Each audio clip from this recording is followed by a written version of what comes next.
Hello, boys. I wanted to check out something with you because, most of you are from all over Canada, some of you from the US, and this is one of my favorite documentaries. And of course, it's like 40 minutes. I would never be able to translate that, it will take way too long. But I don't want you to miss a beat either. So sometimes I try to take them piece by piece. And why don't we check out a really well done segment on Salvatore Cazzetta? And this way, the Anglos get down to business, my friend. Like Adam Rogers said right there. What's up, Adam Rogers? Exactly, Adam Rogers. I'll shut up now and I'll let you guys listen. But let me prelude this. One little thing that I absolutely wanted to tell you. You'll note many times when I do these newspaper reports, and I always resume. I tell you that. Remember, we see stuff on the news, and one of the things in the news that I keep repeating to you is, and you might be thinking, okay, I trust Forger, I'll take it for his word. But I used to tell you that for some observation that I've had is that these bikers, throughout our latest history, the last, say, 20-ish years, give or take, less than that, of course, in that range, they've been. You see them. You see, like we saw some. Like for example, recently. Well, I'm jumping the gun. We see that they are involved in legit businesses somehow. Now you can ask yourself, why do they do it? Is there that much money in legit businesses, or are they trying to launder it? Are they trying to have an appearance of legitimacy? Probably all of these reasons, but. What were these businesses? And I keep repeating to you. I tell you, you'll notice. Man, it's not coming when I want. The lesser examples will be, we've seen them in energy drinks. We've seen them. Oh yeah, that's what I wanted to tell you. Vape stores or stuff that has to do with vaping. And what I want you, why I'm telling you this is. Note recently we've had news where some places that were connected to Hell's Angels with their business partner or something like that. Remember, there's the red zone and there's this conflict between the BFM and all that. Well, in those areas, you noticed we recovered one where there was like a vape store and it was said it was Molotov, guys. It was Molotov, and here are some vague links or things that you'll note as well. Because of this video. It's in this video, so at least I can prove it to you. Now, Salvatore Cazzetta, he's known for being involved in the Indian reserves, if we believe these news reports, such as this documentary. And these Indian reserves, for those who don't know, or First Nation reserves, my apologies, you'll note that they've been busted multiple times with running contraband cigs. All right. For those who are not from Canada, they might not know this. They might not be aware. But like you go to the store, such as myself, I messed up these last few weeks because I tried to stop vaping nicotine. But I go to buy a pack. The cheapest pack at the freaking gas station is $16 for the 25 Pall Malls or regular, I think they call it. I always ask for the cheapest one. But 16 freaking dollars. Now, I remember back in the days, now I don't know how the prices are now, I'd go get someone who isn't me, we call him on the internet Swim, someone who isn't me would go see someone else, and he would buy like, I can't remember, it's such a long time ago. I think I was paying, well, not me, of course, in my imagination, someone was buying maybe 20 packs of those. Was it 20? I cannot remember, my friend. All I remember is I'd give him I think it was like maybe $50, $40, or something like that. And I would get okay, I guess the rabbits out of the out of the hat. Someone who was me perhaps went and used to buy a big freaking bag, and there would be tons of them there. Now those cigs are really not satisfying. That those who know. You puff those and you feel like you wasted your time, but it was better than being completely broke. At least it helped somehow. So where do you think those ciggies would come from? These guys this would be most probably from their pipelines. Salvatore Cazzetta and especially was was being linked to many of those. So or should I say more? Let's give it to the First Nation reserves, and they were dealing with the Hells, or was it the Rockmachine at the time? I can't remember, but you get to. I think it was more Hells, but with Salvatore wasn't the Hells by then. Okay, that's it. Just wanted to bring that up. Now we can listen to this, and we can also appreciate what's going on. And by the way, I've been so busy. Have I missed a lot of news? No, bro. There was you probably saw the last two videos, right? I'm pretty sure, since you say you've been busy, maybe you tried to catch up on the last two. Last two was just the big Hells Angels bust in their bunker, guys, on the south shore. My bro Adam Rogers. That if you saw that, if you just saw that, you missed nothing, my bro. What's up, man? In the middle, man. Middleman. I try to call you middleman. You know, I think it sounds even cooler. What's up, buddy? How you doing, pal? And he says, "Good day, all crafty ones. God bless DJ, man. He's a good dude. You know, let's all give a fist bump to our bro DJ Adam Rogers and man in the middle. And let's get to the video, boys. I'll translate. Let me just fix this audio so it doesn't blast your ears." Les créateurs de la marque Head Rush sont les membres de la famille Rice de Kanawake.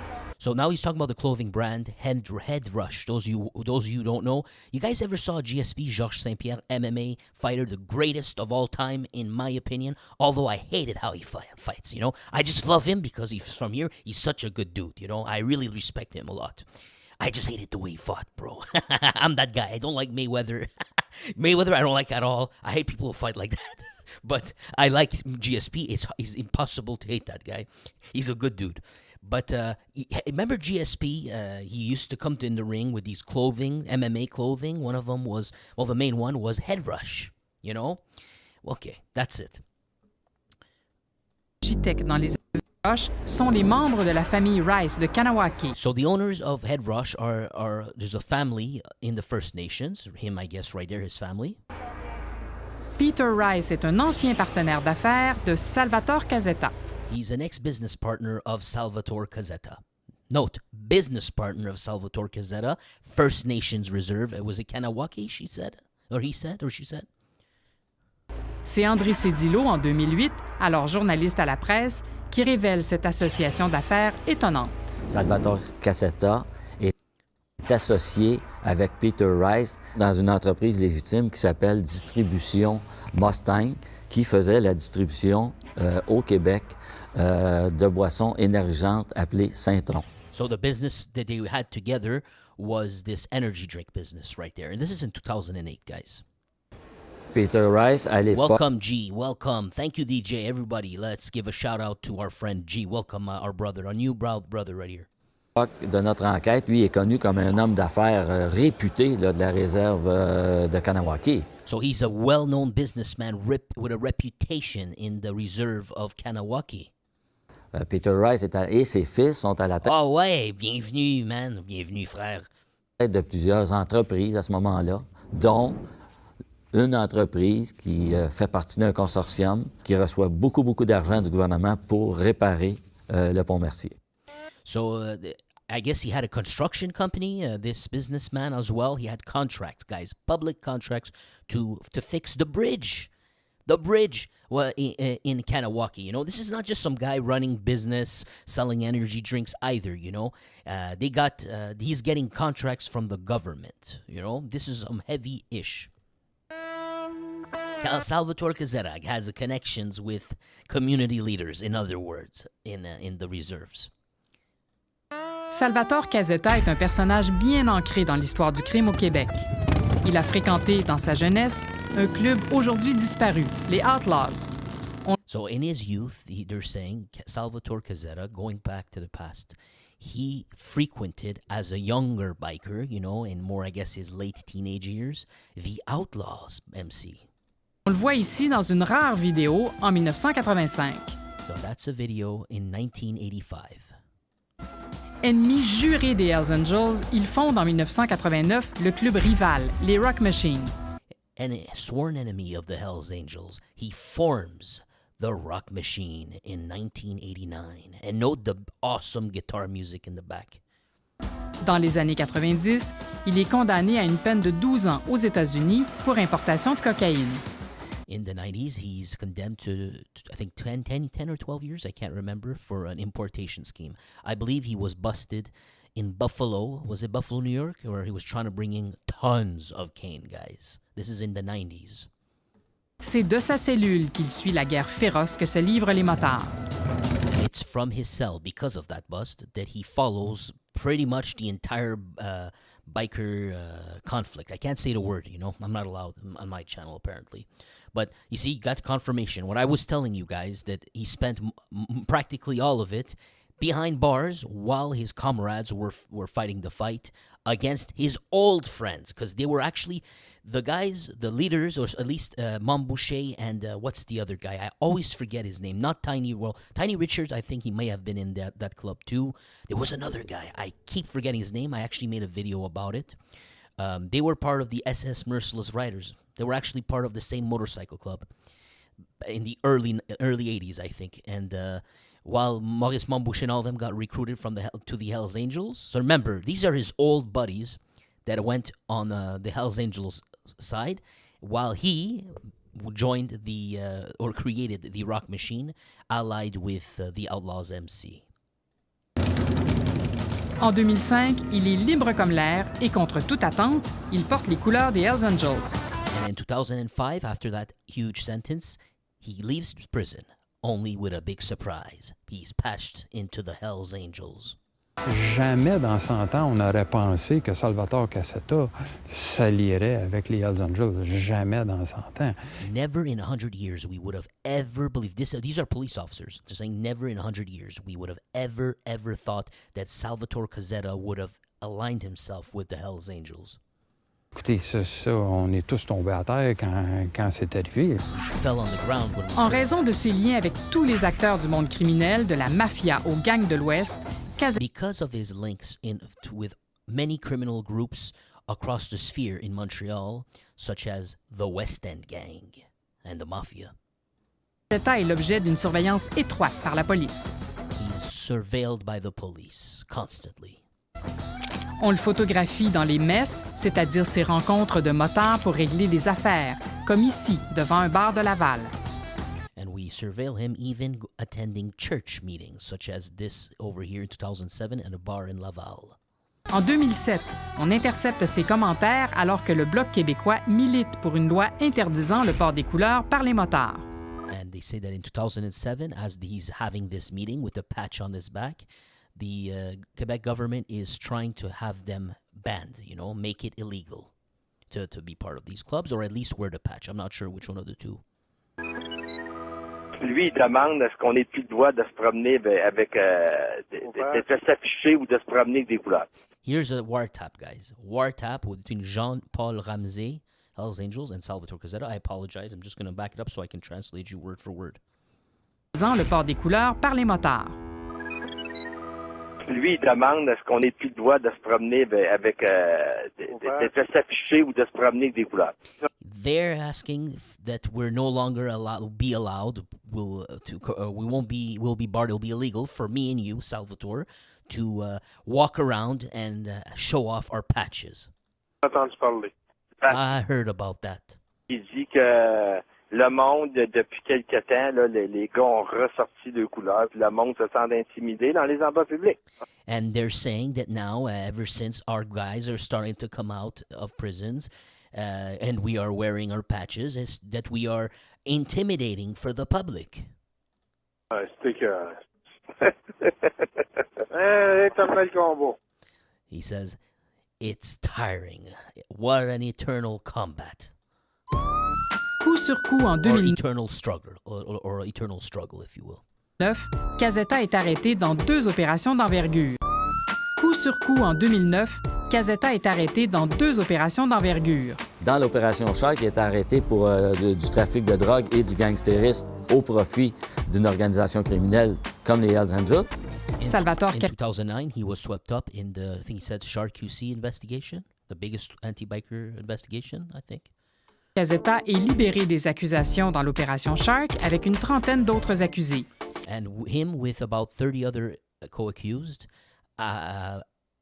have been released after that. So they didn't. The case was abandoned. In other words, do you see the track record I was telling you guys about when I laugh about it? Canada, like here's the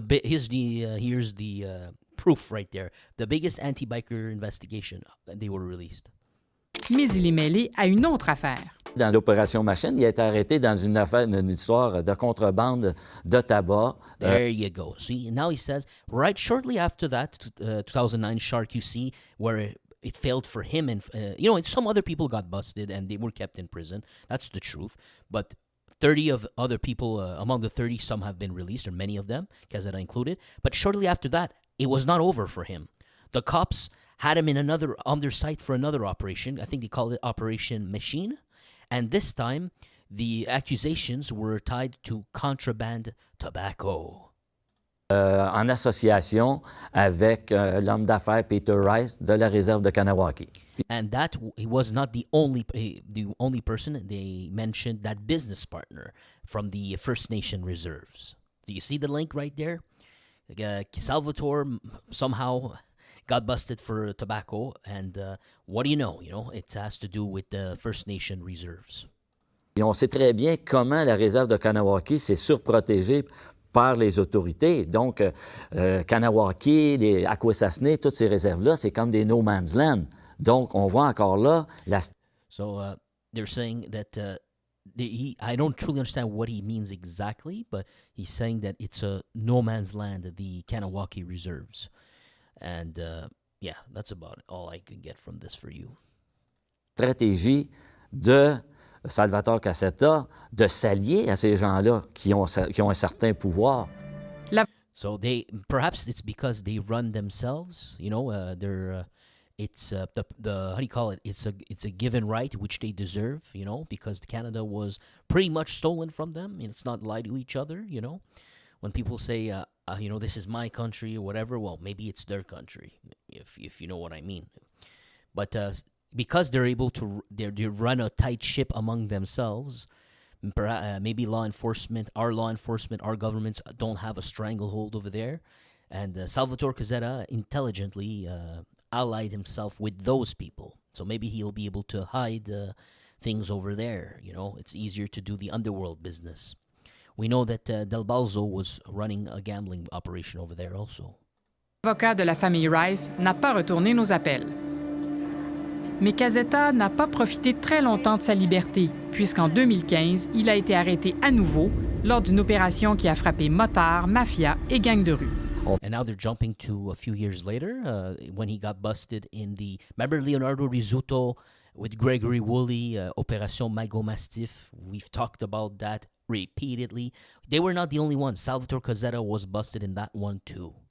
On parle vraiment des leaders du crime organisé à Montréal. Opération qui a mis en lumière ses liens avec tous les groupes criminels d'importance. And it's that operation that it pretty much brought it all to light. How Salvatore Cazzetta was an important leader in the mafia because of all the connection that he has. That's why the Hells Angels appreciated having him, in order to complete their control in Montreal. Someone like him is indispensable. Cette fois-ci, le tribunal a décidé de le garder détenu. However, this time, the law enforcement, the judges, the courts, whatever, they were able to keep him. La vieille garde est ébranlée, mais elle n'a pas renoncé à la mainmise et la jeune génération est prête pour la relève.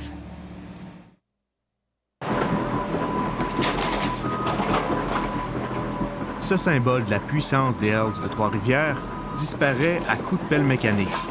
Mais c'est loin d'être la fin des repères de motards criminels au Québec. So there were that picture. I think they're talking about the bunker of the Trois-Rivières chapter.